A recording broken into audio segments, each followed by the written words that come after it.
নমস্কার বন্ধুরা, চলে আসলাম আজকেও তোমাদের সামনে নতুন একটা ব্লগ নিয়ে। আমার এই সংসারের কাজকর্ম তোমাদের সঙ্গে শেয়ার করি, এটাই আর কি আমার কাজ।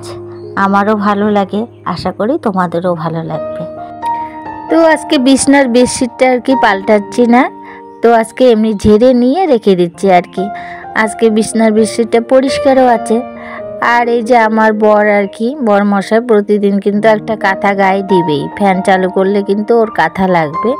তো এই জন্যই আমি কিন্তু কাঁথা টাথা বেশি গায়ে দিই না, কিন্তু যেদিন করে বৃষ্টি পড়ে সেদিন করে একটু দিই আর কি। তো আমাদের এদিকে কিন্তু কালকের থেকে বৃষ্টি হচ্ছে, আর ওয়েদারটাও কিন্তু খুব সুন্দর। মাঝখানে কয়েকদিন খুব গরম দিয়েছিল, আর এখন কিন্তু আবার দুদিন থেকে খুবই ভালো।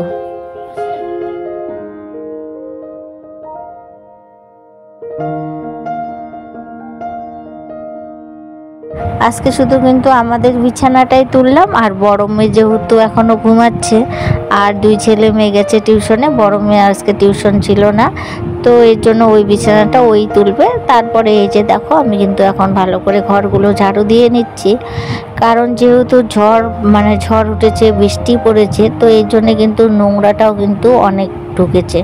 যেহেতু আমাদের আর কি উপরে টিন দেওয়া, উপরে ফাঁকা দিয়ে কিন্তু অনেকটাই হাওয়া বাতাসে কিন্তু নোংরা ঢোকে। তো এই যে দেখো কতগুলো নোংরা বের হয়ে গেল।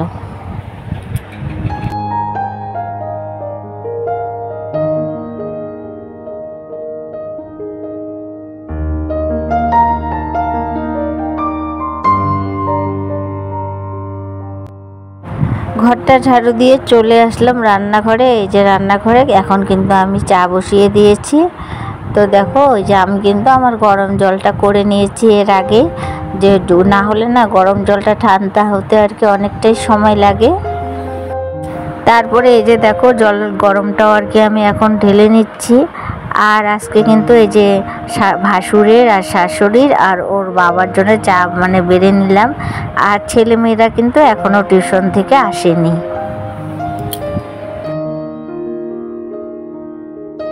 তারপরে দেখো, এই যে আমাদের ফুল গাছে একটা ফুল ফুটেছে এই গাছটায়। তো এর আগেও একদিন ফুটেছিল, কে জানে ছিঁড়ে ফেলেছিল, তাই আমি ঘরে এনে রেখে দিয়েছি, কারণ আজকেও যদি ছিঁড়ে ফেলে সেই ভয়ে। তারপরে এই যে স্নান করে চলে আসলাম ঠাকুর ঘরে। তো ওই যে কালকে যে টবগুলো বানিয়েছিলাম, তো সেগুলো আর কি ঠাকুর ঘরে রেখে দিচ্ছি, না হলে না ওই যে বাচ্চা কাচ্চা নিয়ে হয়তো নষ্ট করে ফেলবে। তো জেনে জায়গায় রেখে দিলে ভালো থাকবে। তো এর জন্যে আর কি এখন ঠাকুরগুলো সরিয়ে সরিয়ে দুই পাশে দুইটা আর কি টব লাগিয়ে দেব।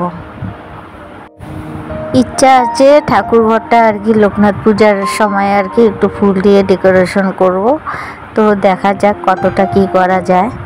তো আপাতত ঠাকুরের কাছে আর কি এরকম করে রাখলাম। তো এইভাবে রেখেও কিন্তু বেশ ভালো লাগছিল আমার ঠাকুর ঘরটা। তো গাইস, ঠাকুর পুজো দেওয়ার পরে কিন্তু চলে আসলাম রান্নাঘরে। আর আজকে যেহেতু সোমবার, তো এর জন্য নিরামিষ রান্না করা আর কি। তো আজকে সোয়াবিন রান্না করব, আর রান্না করব হলো ভেন্ডি চচ্চড়ি। আর সোয়াবিন রান্না করলে না অতবার আর কি আমাকে আলু ভাজা করতে হয় না। আর যদি সোয়াবিনটা রান্না না করি না, তো আমাকে 2-3 বেলা আর কি আলুটা ভাজতে হয়। তো এর জন্য ওর বাবাকে বললাম যে আজকে ডাল করব না, সোয়াবিনটা একটু ঝোলা ঝোলা করে বানিয়ে দিব, তাহলে কিন্তু আর আমারও তো আলু ভাজতে হবে না, ওটাই হয়ে যাবে। আর যদি ডাল রান্না করি, কোনো তো সবজি খায় না বাচ্চা কাচ্চা, তো এর জন্য আমাকে কিন্তু ওই বারবার আলু ভেজে ভেজে দেওয়া লাগে। আর আলু ভাজা কিন্তু ঠান্ডা আলু ভাজা কিন্তু ভালো লাগে না, গরম গরম আলু ভাজা হলে কিন্তু ভালো লাগে। তো রান্নার ফাঁকে ফাঁকে কিন্তু আমি যে শাশুড়ি মাকে আর কি জল দিচ্ছিলাম, কারণ হলো মা আবার গরুকে জল খাওয়াচ্ছিল। তো যেহেতু 4-5টা গরু, তো একলা একলা এই জলগুলো টানা কীরকম লাগে, তো এই জন্য কিন্তু আমি মাকে একটু হেল্প করে দিলাম। জলগুলো এগিয়ে এগিয়ে দিলে কিন্তু মার অনেকটা হেল্প হয়। মা যদিও বলে না আমাকে করার জন্যে, আমার শাশুড়ি কিন্তু খুব ভালো, হয়তো অনেকজনে বলে শাশুড়ি খারাপ, শাশুড়ি খারাপ, কিন্তু আমার শাশুড়ি কিন্তু খুব ভালো। তো ওই যে তারপরে গরুকে জল টল দিয়ে চলে আসলাম ঘরগুলো মুছতে।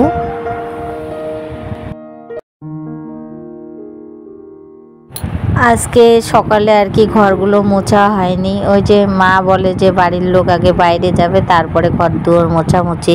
কোনো দিন আর কি আমি মুছে ফেলি, কথাটা শুনি না, আর কোনো দিন একটু হয়তো ভাবি যে না মা বলছে যখন তাহলে একটু পরেই মুছি।